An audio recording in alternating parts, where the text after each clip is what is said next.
A ver, desde que somos chicos, en la escuela nos dan como un manual de cómo funciona el mundo, ¿no? Aprendemos de mapas, de historia, de ciencia, y pues lo memorizamos, pasamos los exámenes y listo, lo damos por bueno. Pero, ¿qué pasaría si mucho de ese conocimiento, de esa cultura general, en realidad estuviera completamente mal? Miren, un ejemplo súper claro, la imagen del vikingo con el casco de cuernos.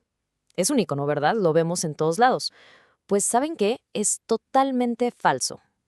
O sea, un invento del siglo XIX para que las óperas se vieran más dramáticas. Nada que ver con la realidad.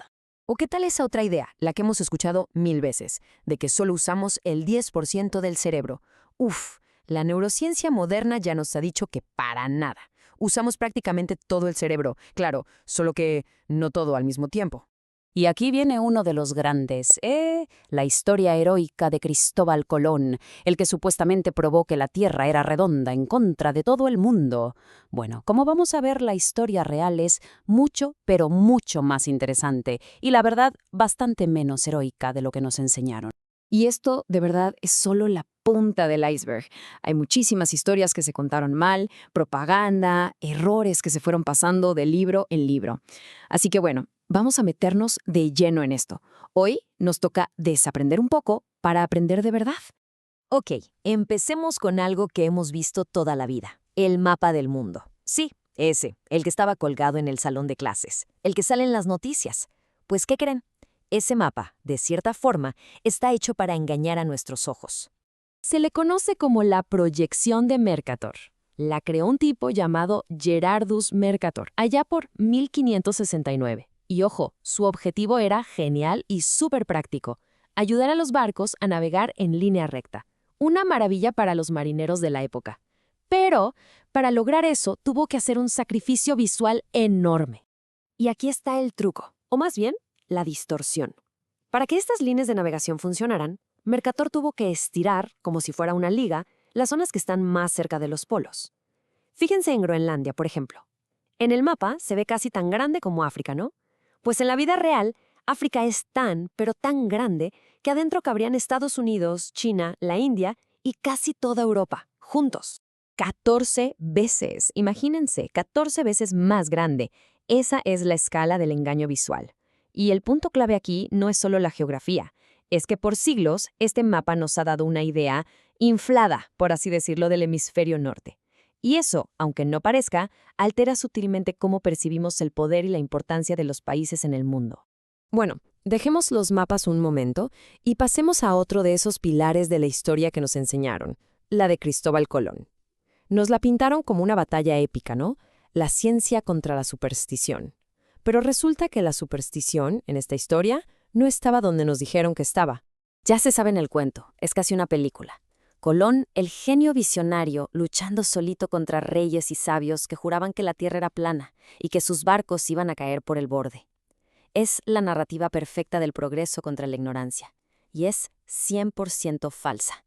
La realidad es que para 1492, prácticamente cualquier persona con educación en Europa sabía perfectamente que la Tierra era una esfera. O sea, no era ningún secreto. Lo habían calculado los griegos, como Eratóstenes, casi 2000 años antes. El verdadero debate, la discusión fuerte, no tenía nada que ver con la forma del planeta. No, no, no. El debate real era sobre el tamaño. ¿Y adivinen qué? Los expertos de la corte real tenían toda la razón, y los cálculos de Colón estaban mal. Él creía que la Tierra era mucho más chiquita y que Asia estaba, literal, a la vuelta de la esquina. Si no se hubiera topado con un continente entero por pura casualidad, él y su tripulación se hubieran muerto de hambre en medio del océano. Así de simple. Y ahora vámonos de viaje hasta el antiguo Egipto.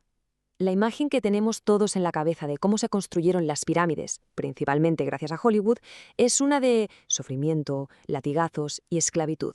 Pero la arqueología, la ciencia, nos cuenta una historia radicalmente diferente.